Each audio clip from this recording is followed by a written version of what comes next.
Boy in the Girls' Bathroom, Chapter 12.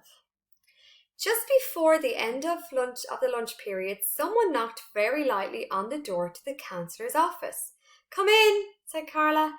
A girl timidly stepped in. "Are you Miss Davies?" she asked. "Yes, but I prefer to be called Carla." "Do I have to tell you my name?" asked the girls. "No, not if you don't want to." "Colleen Verygold," said the girl. She sat down in one of the chairs around the round table and said, "I don't know who to invite to my birthday party." Carla remained standing. "See, there's this boy I want to invite," said Colleen, "but I have to tell you his name." "Excuse me, do I have to tell you his name?" "No." "Jeff Fishkin." Carla smiled. "But if I invite Jeff, then I'll have to invite another boy, because I can't invite 7 girls and only 1 boy, can I?" "I don't. Except Jeff has only one friend, and he's the most horrible, rotten boy in the whole school.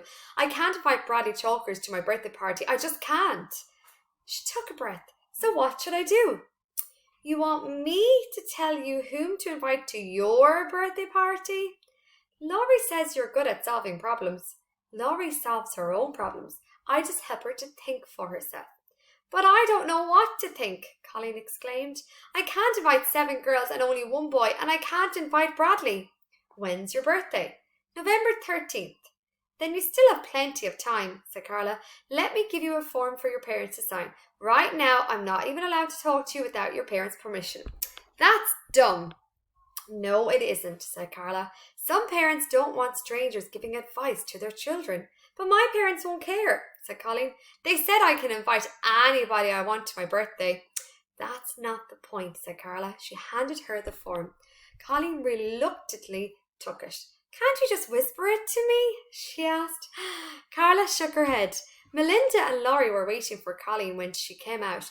"Who are you going to invite?" asked Melinda. "Not Bradley," said Laurie. "Please, not Bradley." "I don't know yet," said Colleen. "She won't tell me until my parents sign this form." Okay.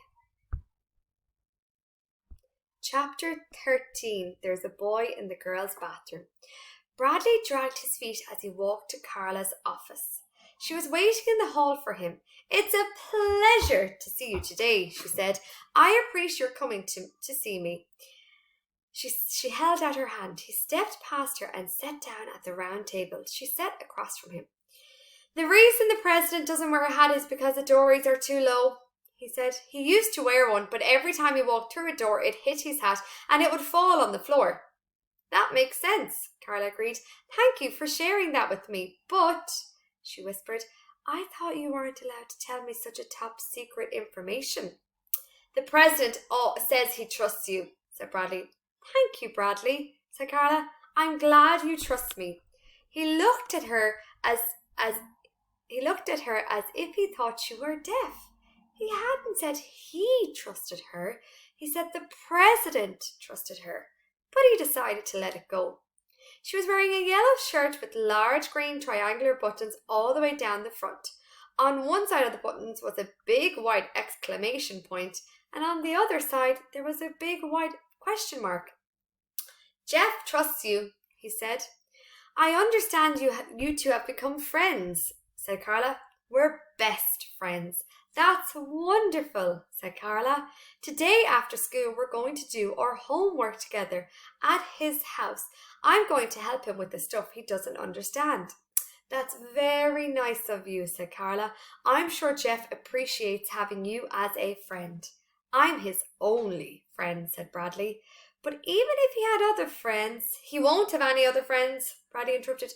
"You don't know that." "Yes, I do. I'm his only friend."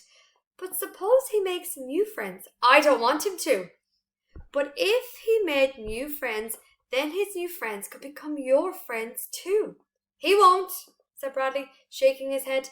"Just because you and he are friends, that doesn't mean he can't have other friends too," said Carla. "Yes, it does." "Why?" "Because," he said proudly, "so long as Jeff is friends with me, nobody else will like him." Oh, poor Bradley.